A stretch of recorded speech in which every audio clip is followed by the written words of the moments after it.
quisiera agradecer a todos aquellos que se han suscrito a mi canal y espero que estos videos les resulten de utilidad. De paso quiero decirles de que todos los temas que abordaremos, como los ya abordados hasta ahora, estarán relacionados con temas científicos, y esto está vinculado a mi larga vida de 50 años dedicado a la investigación, a la medicina asistencial y a todos los temas relacionados con la práctica científica. Por lo tanto, los videos estarán dirigidos a esta temática. El de hoy también está relacionado con estos temas, ya que analizaremos el vínculo o la unión entre el cerebro y el universo. Mucho se ha hablado durante muchísimo tiempo, desde la filosofía, desde la mística, desde la religión, desde la teología, de que el hombre está unido al universo. ¿Quién no ha escuchado alguna vez estas palabras? La relación nuestra con el universo, cómo nos unimos al universo. Pero faltaba un pequeño toque, un toque final, un toque científico, que nos diera una mayor certeza sobre esto que decíamos. Y recientemente investigaciones de la Universidad de Verona y Bolonia, como veremos en este video, nos dan la confirmación de que existe una analogía perfecta entre nuestro cerebro y el universo o el cosmos en que habitamos. Por eso, el tema que abordaremos en el día de hoy está relacionada con esta temática. El universo dentro nuestro, como lo definió también brillantemente en Biología del Desarrollo el científico doctor Bruce Lipton, donde decía que el universo está dentro de nosotros, en un muy buen trabajo científico. Muy bien. Siempre he dicho, casi, creo que no, sin temor a equivocarme, que en los videos anteriores he puesto esta idea de que el cerebro crea su propia energía y lo hace a través de dos elementos fundamentales. Toma el oxígeno que viene de la sangre y lo incorpora en la célula nerviosa, que se conoce con el nombre de neurona, y toma la glucosa, el azúcar de la sangre, y le incorpora también a la neurona o célula nerviosa para la elaboración de energía, y de esta manera distribuirla al resto del organismo. Por lo tanto, el cerebro es una importante fuente de energía, una fuerza vital en acción, es decir, toda esa fuerza tan importante que nos permite la vida, que nos permite el movimiento. Y como he dicho antes en otras oportunidades, la energía es movimiento y el movimiento es vida.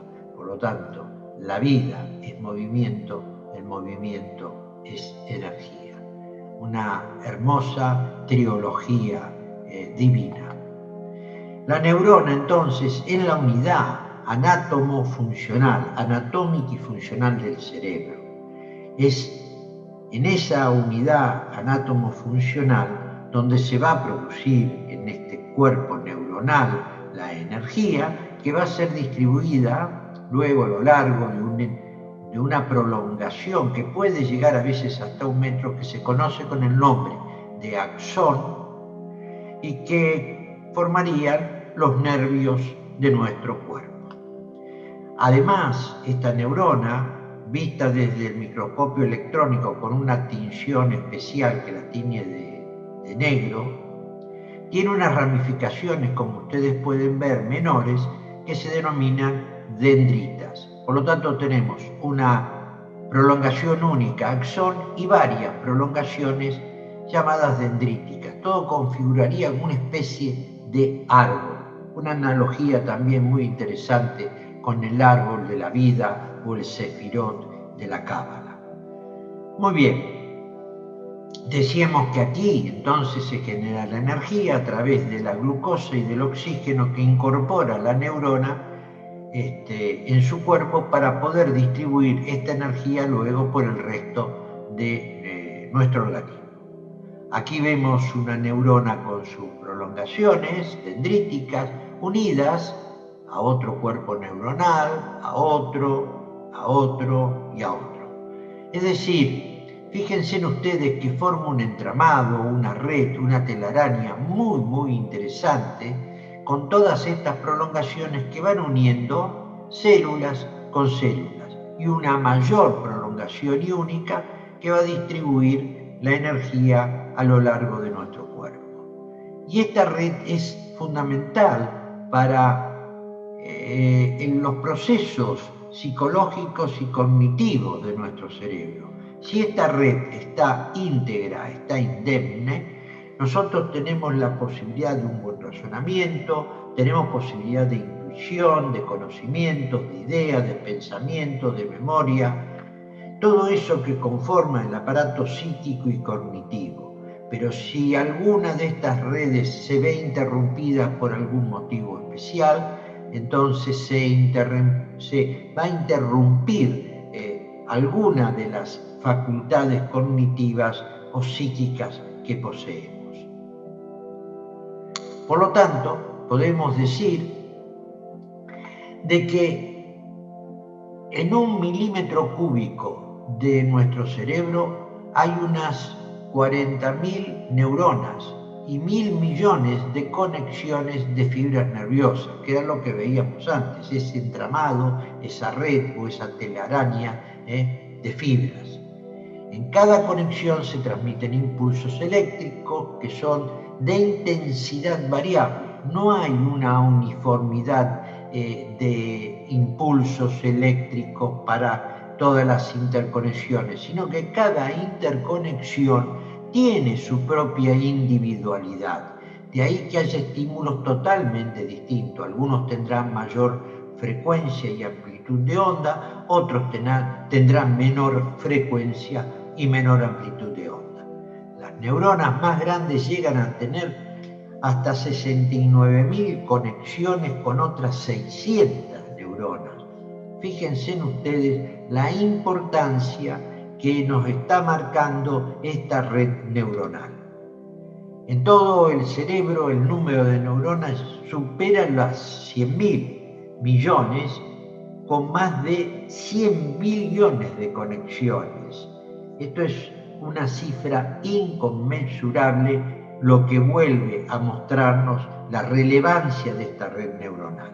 Y si se pusiera en línea todas las fibras nerviosas que conforman nuestro cerebro, estas llegarían a 400.000 kilómetros, una longitud y una cifra y una dimensión muchísimo mayor a cualquiera de las que podemos ver en el radio del Ecuador, en la longitud de los trópicos, en la longitud de los meridianos, en los polos y en todas las medidas que podamos tomar en relación con nuestro planeta.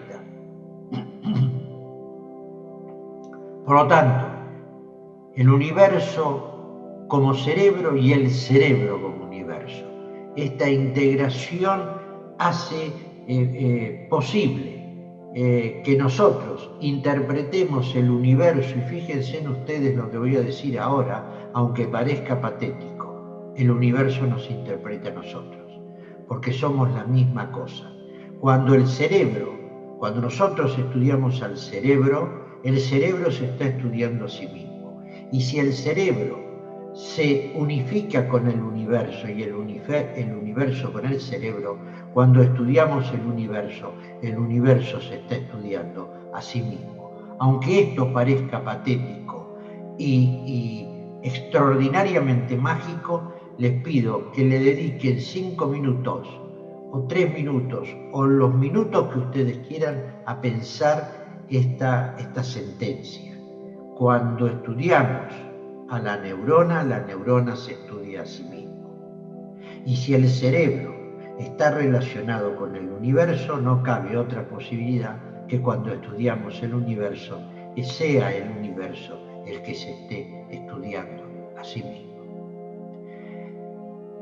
Pero antes de entrar a lograr la analogía perfecta que existe o lo que los científicos han logrado entender, es necesario comprender dos cosas.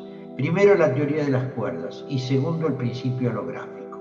Vamos por la teoría de las cuerdas.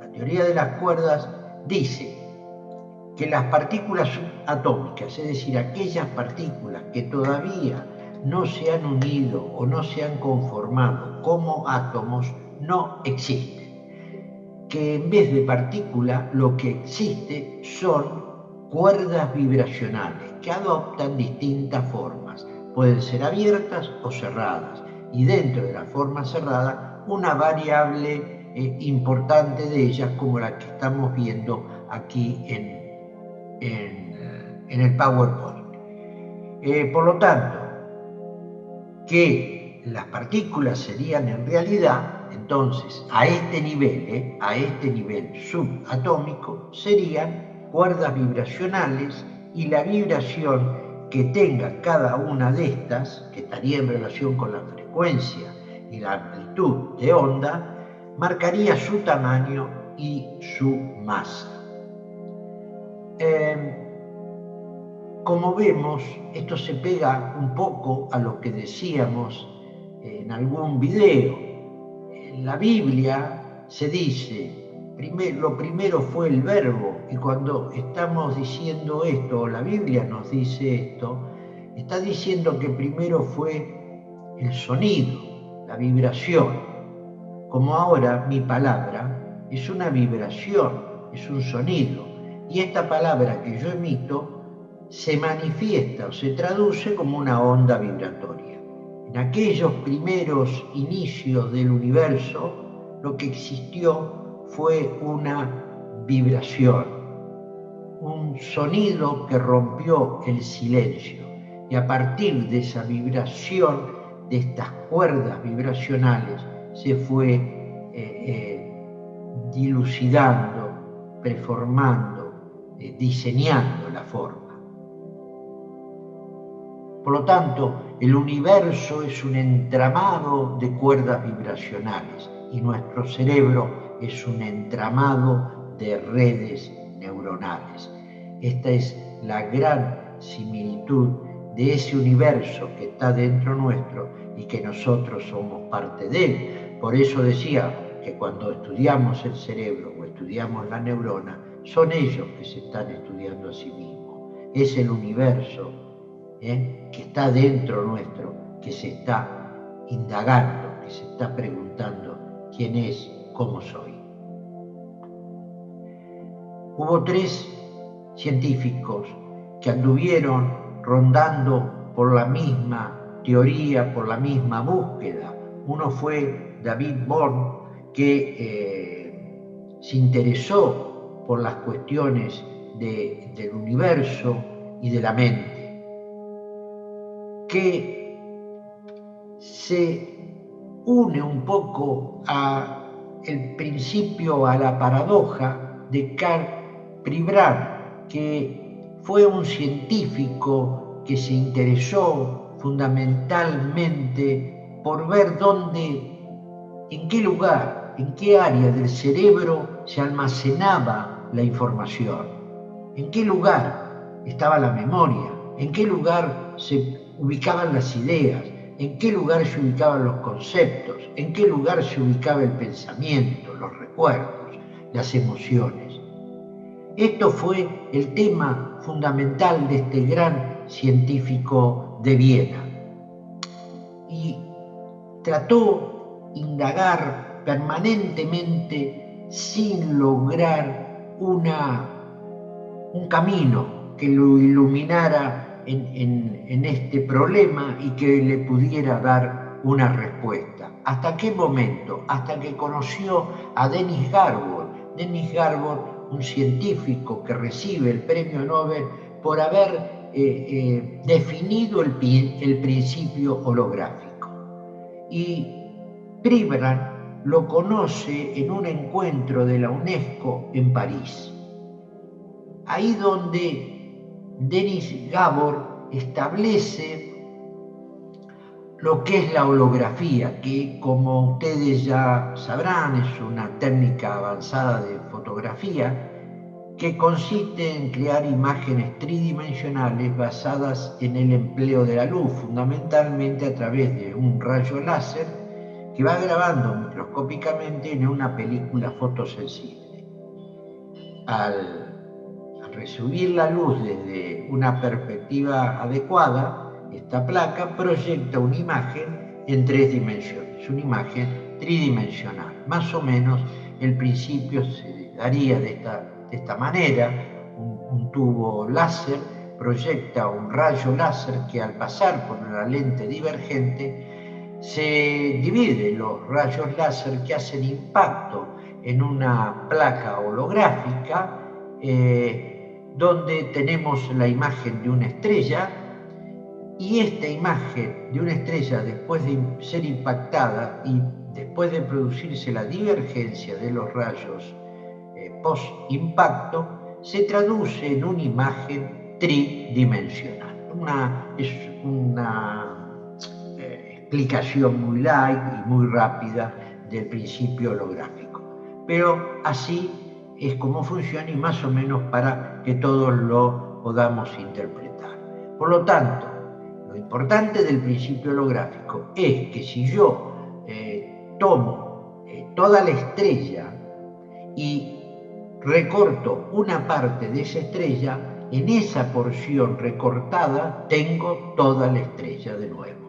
Por lo tanto, la propiedad de la holografía es que cada pequeña porción de información está contenida en la totalidad de la imagen, en este caso de la estrella, pero en una escala mucho más inferior.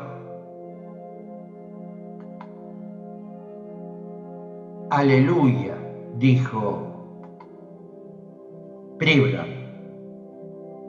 Con esto, por fin, tuvo un mecanismo que podía explicar el funcionamiento del cerebro, cómo se forman las imágenes, cómo se almacenan y cómo pueden ser recuperadas o asociadas con otras, cumpliendo las leyes de la holografía, según las cuales en la pequeña parte se encuentra el todo. El cerebro para Pribram funcionaría como un holograma. Por lo tanto, estaba Pribram proponiendo una teoría revolucionaria: el cerebro como una estructura holográfica que funciona como un holograma, esa pequeña masa tan bien protegida dentro de nuestro cerebro, tan difícil de entender y de comprender, funcionaría como un holograma. Por lo tanto, ¿qué haría el cerebro? Captaría y almacenaría ondas, cuerdas vibracionales, ondas cuánticas, con la capacidad de resguardar o de almacenar grandes cantidades de información. ¿Pero de qué manera? Como el rayo láser, en patrones de interferencia que recuperarían de manera casi inmediata la información en 3 dimensiones. Y a partir de esta información crearíamos el mundo que percibimos.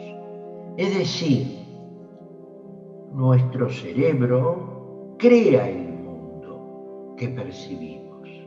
Fíjense qué importante es esto, y lo dejo para que ustedes lo reflexionen. Es así como entonces una gran cantidad de ondas cuánticas actuarían en nuestro cerebro para poder, de la misma manera que el principio holográfico, crear las imágenes, no solamente imágenes, sino crear los conceptos, las ideas, almacenar nuestra memoria, nuestros recuerdos y nuestras emociones.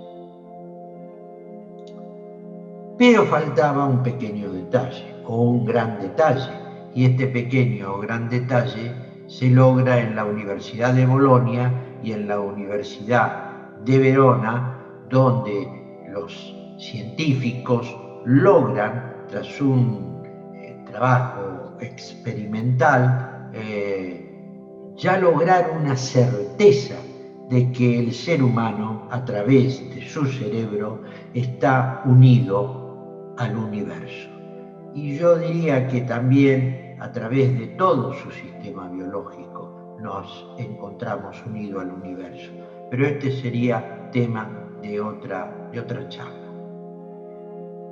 En ese estudio de la Universidad de Bolonia y de la Universidad de Verona, se determinó que mediante una simulación de una red de galaxias con redes neuronales del cerebro, lo que demostró que la distribución de la fluctuación dentro de la red neuronal del cerebro sigue la misma progresión que la distribución de la materia en la red cósmica. Pero por supuesto a una escala que va de 5 millones a 500 millones de años luz. Pero lo importante es que la distribución de la red neuronal del cerebro sigue la misma distribución de la red cósmica, de la red del universo. La diferencia solo estaría dada en cuestiones de tamaño. Por supuesto que no podemos comparar el tamaño del universo con el tamaño de nuestro cerebro, ya que nos separan más de 27 órdenes de magnitudes. Pero sí hay coincidencias. Por ejemplo, la red neuronal contiene más o menos 69.000 millones de neuronas y el universo contiene unas 100.000 millones de galaxias. Si bien hay una diferencia, no hay una diferencia muy significativa entre casi 70.000 y 100.000. No es una diferencia significativa, es bastante aproximativa. Otra cosa muy interesante es que tanto el 30% de la masa del universo como el 30% de la masa de nuestro cerebro se corresponde con las galaxias y con las neuronas. 30% de masa corresponden a galaxias en el universo y 30% de masa corresponden a neuronas en nuestro cerebro. El resto son redes o filamentos, como ya hemos visto, tanto para el universo como tanto para el cerebro. Y por fin el 70% de la masa de la energía de ambos está compuesta por componentes que en realidad no se tiene muy bien en claro cuál es su función, pero no tienen una función muy activa. Al contrario, tienen una función bastante pasiva, como el agua en nuestro organismo. El agua se conoce bastante bien cuál es su función, pero la función no es activa, es pasiva. En cambio, en el universo, el elemento pasivo que se destaca es la energía oscura, que todavía no sabemos y que es la mayor parte de toda la energía del universo.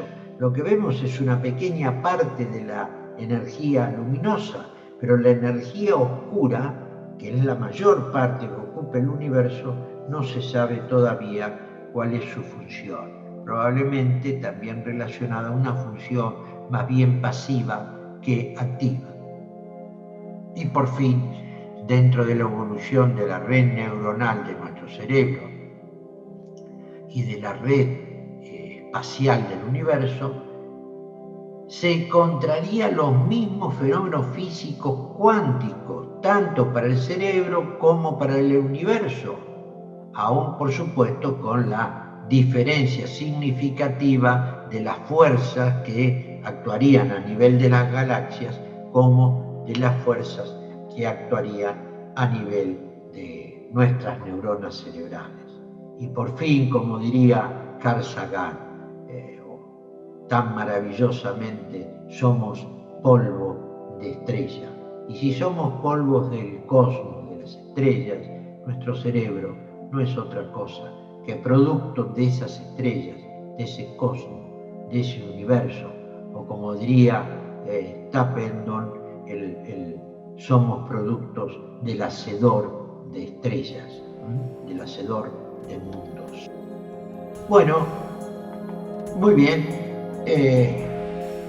un video corto, un video aclaratorio de algo que siempre hemos visto desde una perspectiva, ya sea mística, religiosa, con escasos fundamentos científicos, de que nos veíamos unidos al universo.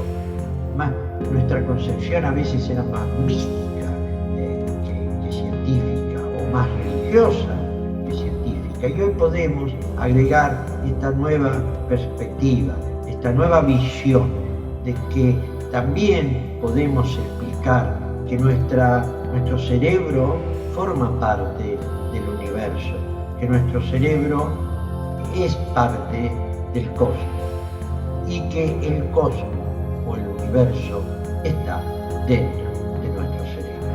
Bueno, espero que sea de provecho este breve video y nos encontraremos en la próxima, muy pronto, con algún otro tema científico.